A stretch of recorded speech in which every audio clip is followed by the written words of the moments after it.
పేదవాళ్లకు SC ST డెవలప్మెంట్కి ఇచ్చే డబ్బులు ఆగొద్దని వాటికి డైవర్ట్ చేసాం. ఉద్యోగులకు 4-5 రోజులు ఆలస్యంగా ఇచ్చి ఉండొచ్చు, మేము ఒప్పుకుంటాం, ఇచ్చి ఉండవచ్చు. కానీ మీరు కూడా దయచేసి గమనించుకోండి, సరి చేసుకోండి. ఈ రోజు కూడా బట్టి విక్రమార్క గారు నేను కోరుతా ఉన్నా, మీరు కూడా మిమ్మల్ని మీ డిపార్ట్మెంట్ తప్పుదోవ పట్టిస్తోంది.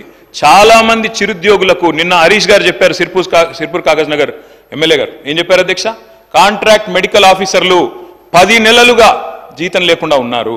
దయచేసి మీరు కూడా రివ్యూ చేసుకోండి, విమర్శ కోసం విమర్శ కాదు. దయచేసి వారిని ఈ విషయంలో ఆలోచించాలని చెప్పి నేను కోరుతా ఉన్నా. మొన్న మా శాసనసభ్యులు పెద్దలు హరీష్ రావు గారు చెప్పారు అధ్యక్ష, అప్పు అప్పు అప్పు అంటూ ఊదరగొట్టాడు. నేను మళ్ళా చెప్తా ఉన్నా అధ్యక్ష, అప్పులు రెవెన్యూ రెసీట్స్కు లోబడే ఉన్నాయి. రెవెన్యూ సర్ప్లస్ ఉన్నాము అంటే అప్పులు చేసే పరిస్థితి ఇవాళ జీతాల కోసమో రెవెన్యూ ఎక్స్పెండిచర్ కోసమో చేసే పరిస్థితి లేదు. SOTRలో అంటే సొంత వనరుల వీల్లో తెలంగాణ టాప్లో ఉంది. దయచేసి ఆ ప్రచారం మానుకోండి.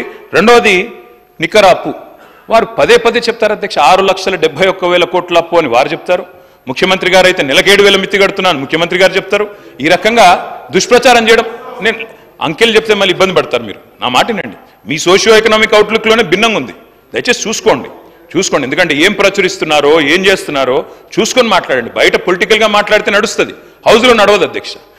ఇంకొక మాట వారికి చెప్పాలి అధ్యక్ష, నేను అప్పుల విషయంలో వారు 6,71,000 కోట్లు అంటే మొన్ననే హరీష్ రావు గారు చాలా వివరంగా చెప్పారు.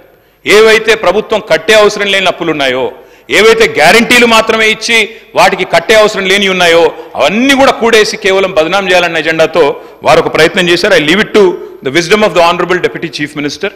సరే, ఎన్నికలు అయిపోయినాయి సార్, ఎన్నికలు అయిపోయినాక కూడా ఇంకా ప్రతిపక్షం మోడ్లో ఉండాల్సిన అవసరం లేదు, ఇంకా ఎన్నికల మోడ్లో ఉండాల్సిన అవసరం లేదు, అయిపోయింది. ఇప్పుడు గవర్నమెంట్ మీకు ఇచ్చారు, 5 ఏళ్ళు చక్కగా నడపండి. మీరు మీ రాష్ట్రాన్ని, మన రాష్ట్రాన్ని మీరే బదనాం చేస్తే వచ్చేదేమీ లేదు. రాష్ట్రం దివాలా తీసిందంటే ఒక హవాలా వ్యాపారాన్ని వస్తాడా అధ్యక్ష ఇక్కడ పెట్టుబడి పెట్టేందుకు? దయచేసి రాష్ట్రాన్ని ఖర్చు చేయడం ఆపండి అని చెప్పి నేను వారికి విజ్ఞప్తి చేస్తా ఉన్నాను అధ్యక్ష. ఇంకొక మాట చెప్పాలి అధ్యక్ష, నికర అప్పు